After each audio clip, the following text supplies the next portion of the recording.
Oke, kita mulai aja ya, karena Pak Margonya sedang dihubungi, jadi karena menunggu kayaknya agak kelamaan nanti. Kita mulai. Assalamualaikum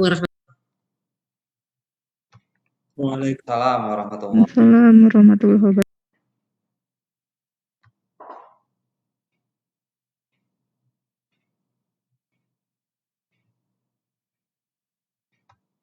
Maaf Bu, masih di mute. Sorry, ini saya masih batuk-batuk kecil, jadi kalau misalnya ada batuk-batuk itu pesan sponsor ya. Mudah-mudahan kita selalu diberikan kesehatan.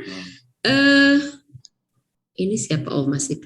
Jadi kebetulan kita masih menunggu satu orang lagi, tapi nggak apa-apa, saya akan share screen tentang slide guidance dulu. Nanti baru setelah itu baru iklan ya. Sudah kelihatan? Sudah. Oke.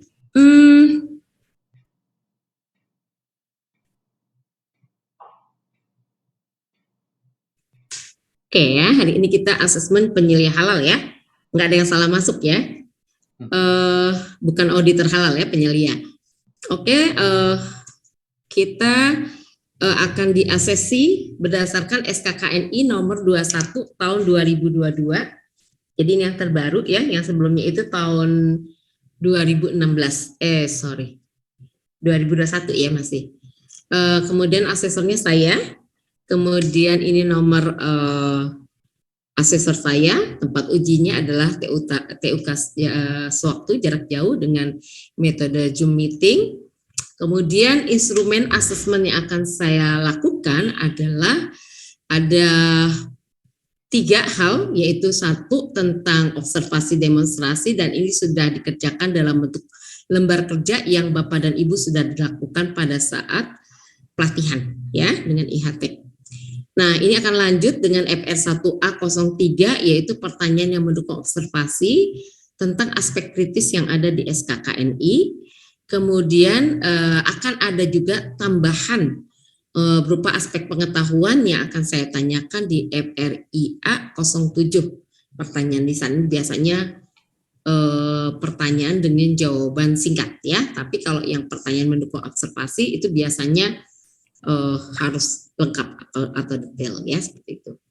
Nah, acara asesmen ini mungkin sudah pernah dijelaskan juga oleh admin bahwa akan dimulai setiap orang 1 dengan total waktu untuk pengecekan TUK-nya 10 menit dan wawancara 50 menit, dan ini direkam ya setiap orang. Dan ini saya sudah dapat schedule ya.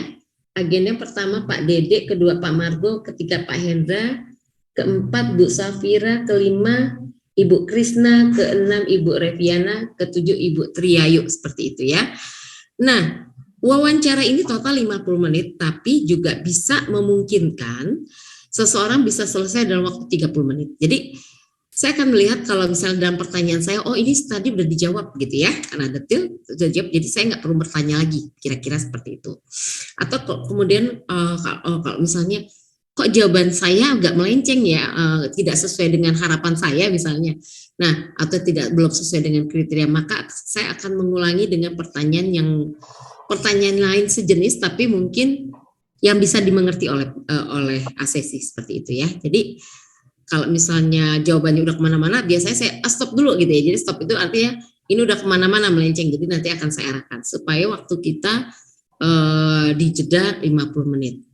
Namun ketika sudah 50 menit tapi masih ada pertanyaan yang saya rasa masih kurang dan itu tidak bisa dikejar, maka otomatis Bapak dan Ibu tidak bisa kompeten ya, karena memang durasinya dibuat seperti itu ya. Jadi bisa lebih cepat, bisa lebih molor, atau bisa pas 50 menit. Jadi bukan berarti kalau pas 50 menit belum berarti tidak kompeten ya. Siapa tahu memang saya merasa masih memerlukan pertanyaan yang membuat saya harus meyakinkan bahwa orang ini benar-benar kompeten, seperti itu ya Bapak dan Ibu. Jadi jangan kecil hati ketika kok waktunya udah lebih ya, artinya udah 50 menit kok masih ditanya-tanya. Tapi waktu 50 tak, kemudian saya rasa oh ini udah nggak ada pertanyaan lagi, ya udah, artinya oke. Tapi kalau sampai 50 menit saya masih bertanya dan ini belum dijawab-jawab, ya otomatis saya tidak bisa mengatakan kompeten, seperti itu ya. kita agenda kita seperti itu. Nah, alur uji kompetensi kita sudah sampai pada tahap asesmen hari ini ya.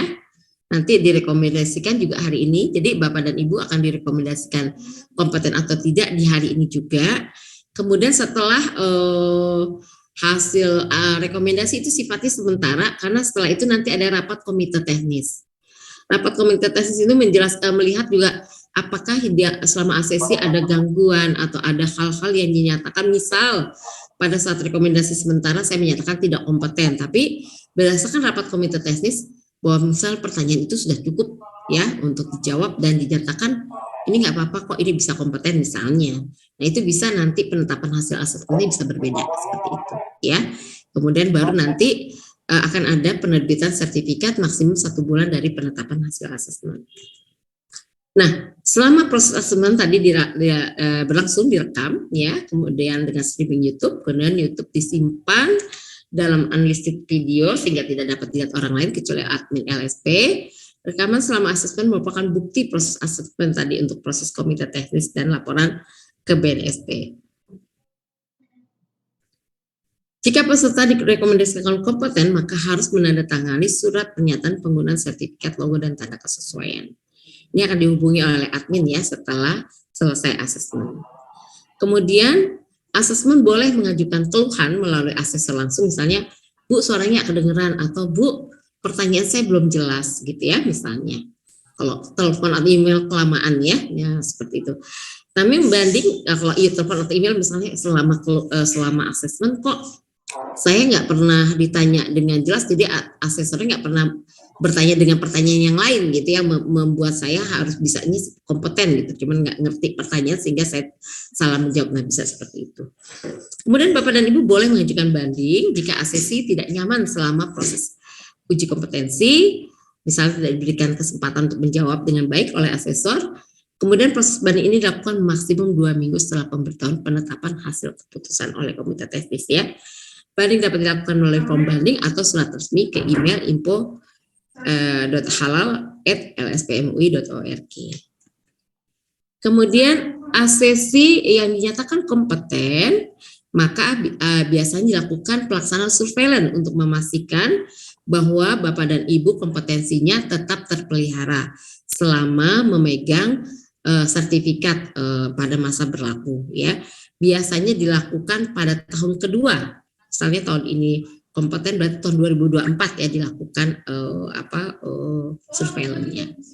Nah, apa sih bentuk surveillance-nya? Biasanya adalah resume hasil audit internal atau logbook penerapan SJPH yang dilakukan oleh pemegang sertifikat. Ini tolong dokumentasikan, jadi suatu saat ada surveillance Bapak dan Ibu sudah siap ya. Nah, biasanya diinformasikan dulu 14 hari kerja dari surat pemberitahuan proses surveillance ya. Kemudian oke, itu saja. Nah, bagi Bapak dan Ibu yang dinyatakan kompeten misalnya pada sesi pertama, maka Bapak dan Ibu tidak perlu menunggu sampai jam sore ya. Jadi boleh silakan mau makan, mau ngapain terserah ya. Pokoknya asal tetap melihat WA group, nanti ada informasi penting dari admin itu apa. Seperti itu ya. Jadi nggak perlu nunggu. Yang kedua, nah mungkin yang terakhir kali ya, itu harus menunggu yang sesi terakhir. Tapi masih bisa diberi kesempatan untuk belajar kali ya kalau sesi terakhir. Jadi ada enak dan gak enaknya pertama dan terakhir seperti itu. Ada pertanyaan Bapak dan Ibu?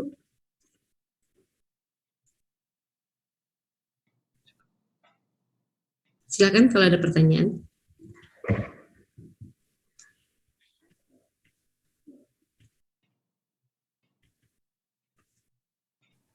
Atau cukup jelas ini Pak Mardi? Ibu, saya boleh bertanya? Mangga, silakan. Saya ke bagian terakhir kan untuk mulai di jam 4 karena ada break asar, boleh lanjut aja nggak pakai break asar karena saya jadwal pulang saya 4:30. Sorry. Nanti berdoa saja, mudah-mudahan teman-temannya selesai di sebelum jam itu. Jadi kalau pengalaman saya sih rata-rata kita selesai jam 2. Oh, baik. Jadi berdoa saja teman-temannya selesainya cepat-cepat gitu ya. Iya. Karena biasanya ini kan kalau kita lihat jadwal 3 orang sebelum break zuhur ya, Nah, Iya. biasanya sih saya 4 orang. Oh, baik. Ya, Iya, jadi iya. berdoa saja kalau 4 orang, 3 orang jam 2 aja kelar kok insya Allah Iya, ya. baik. Baik, Insya Allah. terima kasih. Iya, Iya. terima kasih. Iya. Ada lagi sambil saya lihat datanya ya. Saya simpan di mana tadi? Oh ini, oke.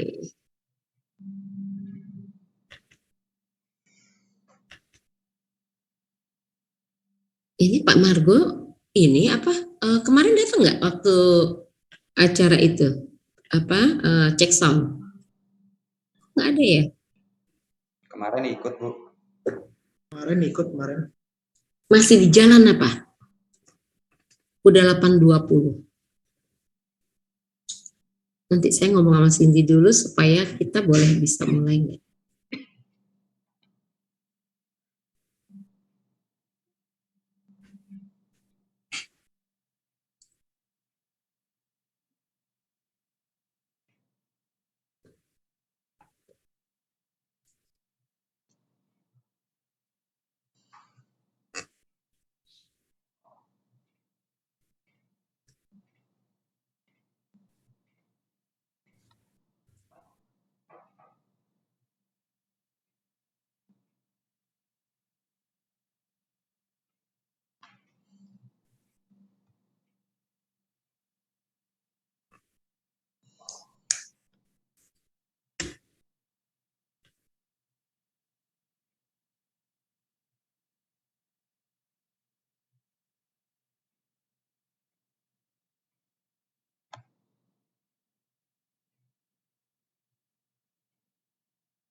Oke, kita mulai saja tanpa Pak Margo.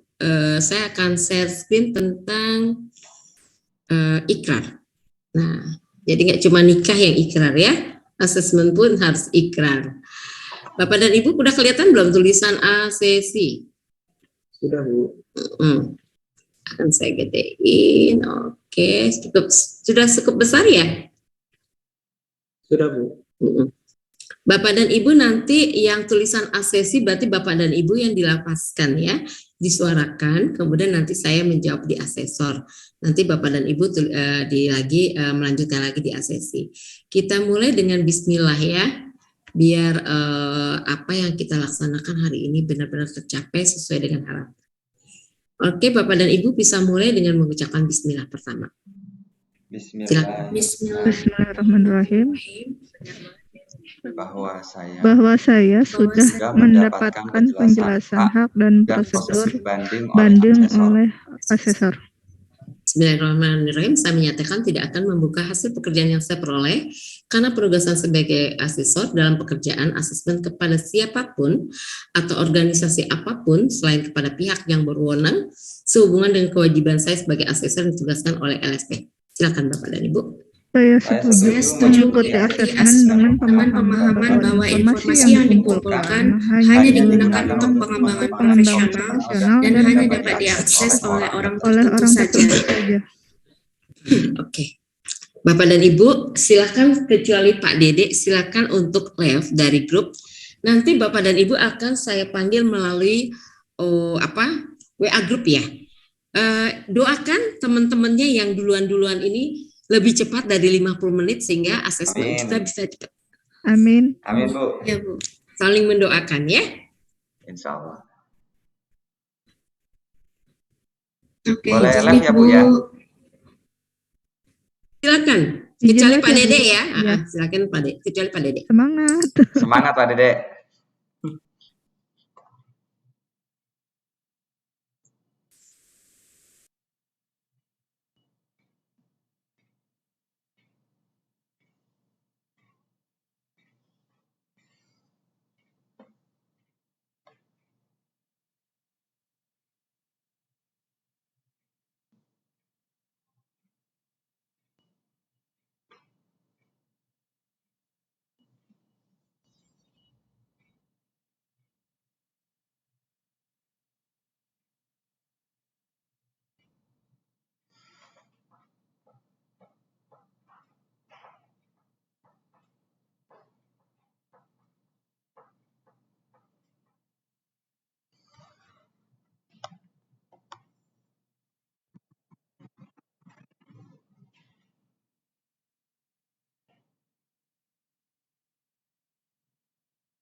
QC untuk menjawab ini berarti bagiannya di bagian mana yang akan dilihat.